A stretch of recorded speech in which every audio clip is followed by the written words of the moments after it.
What's happening, YouTube? It's Simon466 Cards, and today we're gonna talk about Dick's Sporting Goods buying the Paul Skenes one of one rookie debut patch, and then we're gonna talk about what this means for the hobby as a whole. We're gonna take a step back and think bigger picture about this, and then we'll end with a quick discussion around a marketing theory or principle called the S curve. So stay to the end for that.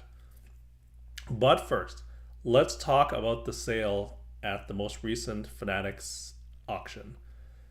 Dick's Sporting Goods bought the Paul Skenes 1-of-1 card for 1.1 million, and their plan is to take the card and put it into one of their stores in the Pittsburgh area, which means that regular everyday shoppers going into this sports store will see this card, and a large majority of these people seeing this card will not be people who are currently in the hobby. They're just there to buy some athletic wear or some equipment or something, and they're going to see this card, which means that there's going to be new eyes onto this card in terms of the hobby. These are going to be non-hobby eyes seeing this.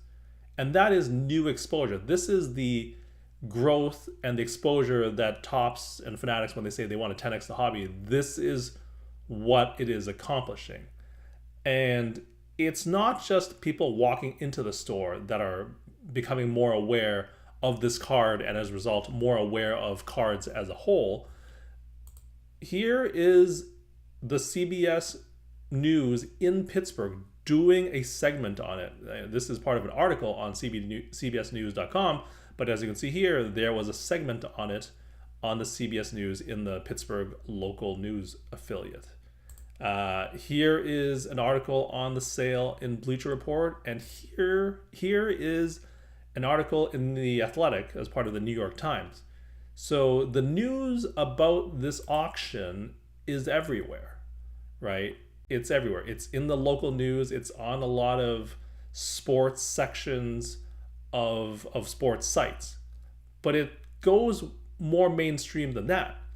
Paul Skenes himself was on Late Night with Seth Meyers, where Seth Meyers, you can see it, brought up the debut patch and how it was pulled by an 11-year-old kid in California, and he even printed off a replica of what the card looked like, and they had a full discussion about it. And this clip alone has 100,000 views, and I'm going to assume that the vast majority of people watching Late Night with Seth Meyers will have no idea about the debut patch and maybe a little bit hint, but definitely not people that are in the hobby. And so if we take a step back and think about all that this card has done, it is a lot of exposure with people who are not in the hobby.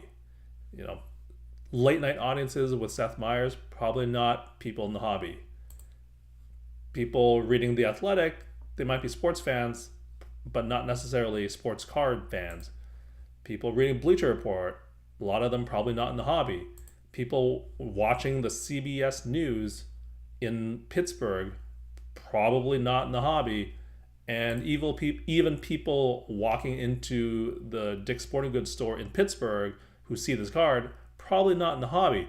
So there is a lot of exposure to the mainstream that this card alone is doing, and it's doing a lot of heavy lifting. But it's not just this card and this sale doing it. Look at this post on Instagram from GameStop. They have nearly 1 million cards submitted to PSA through their stores in the last 5 or 6 months. That is a lot of cards being submitted through GameStop, which is a very Main Street type of store and type of brand, right? And so you now have a lot more people seeing this in the stores and submitting to PSA through GameStop. And so that exposes them to cards. Now, I understand that a lot of these will be TCG, a lot of Pokemon, that type of thing, but that is still exposure to the hobby. It's still exposure to cards, if not necessarily sports cards. But I assume there is a good chunk of these million cards that are going to PSA that are sports cards, and it makes it more accessible to send cards for grading to PSA through GameStop. And so that's another way that there are more eyes on cards on the hobby in the mainstream.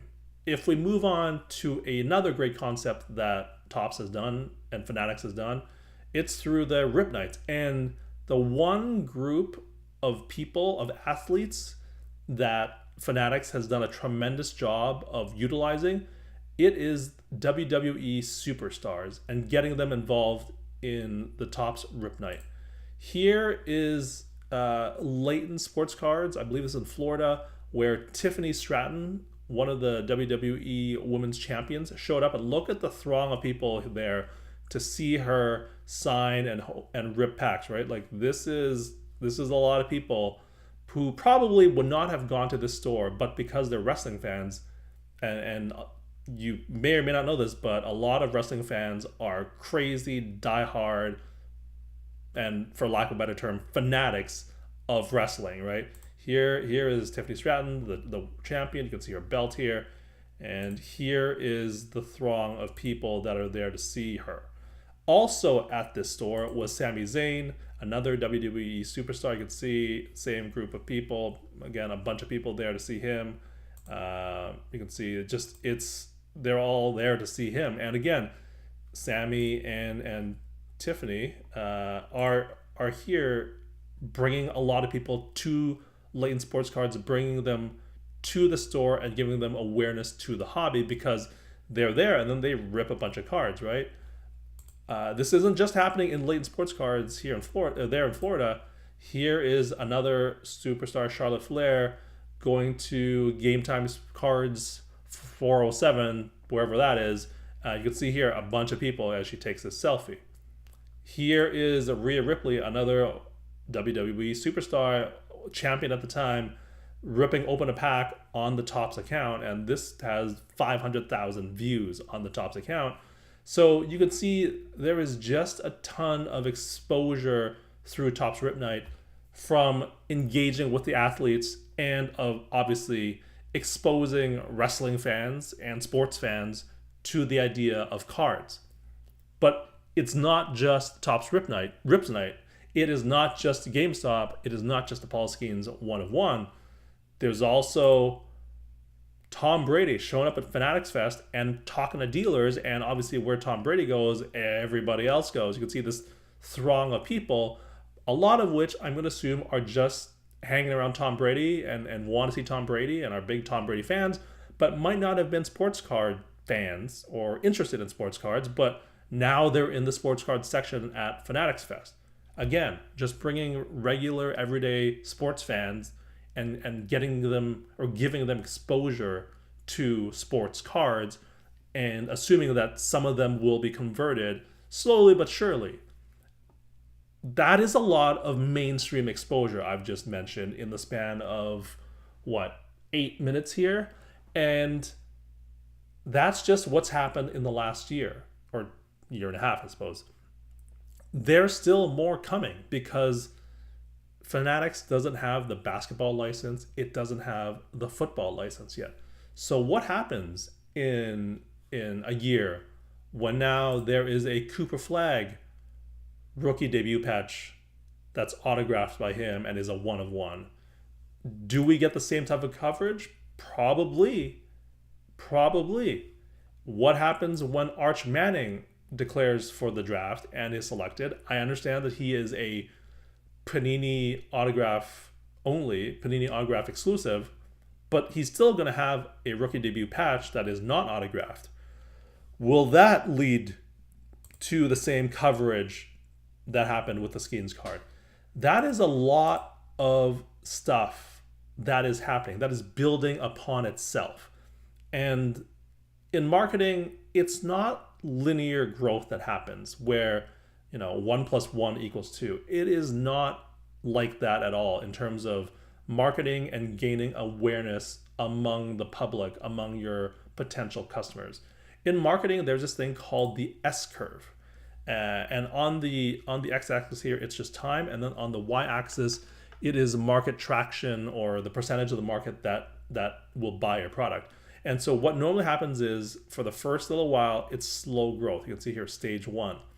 But you eventually reach a tipping point where your marketing efforts pay off. There is a lot more awareness of your product, and you reach this tipping point where all of a sudden everybody knows about it and everybody wants it. And that ends up leading to acceleration of growth. And then at some point you kind of top out and you reach your max. I think we are getting close to this tipping point. These things keep on adding on top of each other and multiplying on top of each other. They're building and building and building. And at some point, that tipping point is going to come.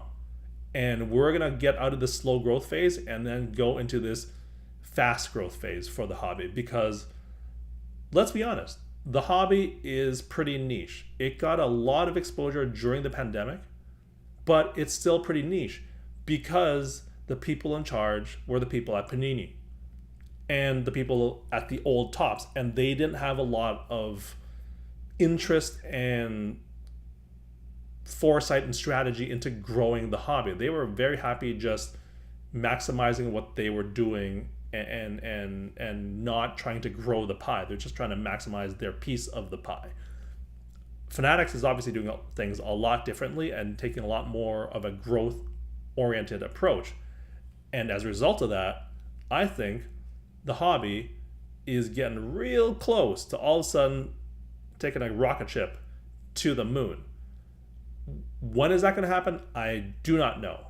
Maybe it's when the basketball license arrives. Maybe it's when the football license arrives, and they do the same marketing that they've been doing for Tops for baseball through Tops.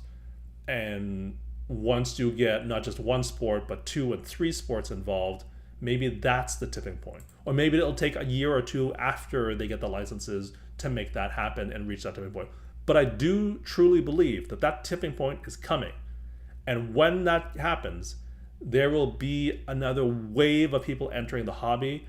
And as a result of that, I do believe that there will be another fast and sharp increase in sports card prices. Again, when is that going to happen? I do not know. But I think it's coming. You could tell me it's in 3 months. You could tell me it's in 3 years. You could tell me it's in 6 years. I don't know when, but I think it's coming because these things are building on top of each other. More and more public awareness, more and more Main Street awareness, more and more into the mainstream and out of the niche that cards have been for a very long time. So that's it. That's a video. Would love to hear your thoughts and comments on what I'm suggesting in this video, because hey, if you're making it onto the local news, you're probably doing something right. Thank you as always for listening and watching. I'll talk to you all soon. Cheers.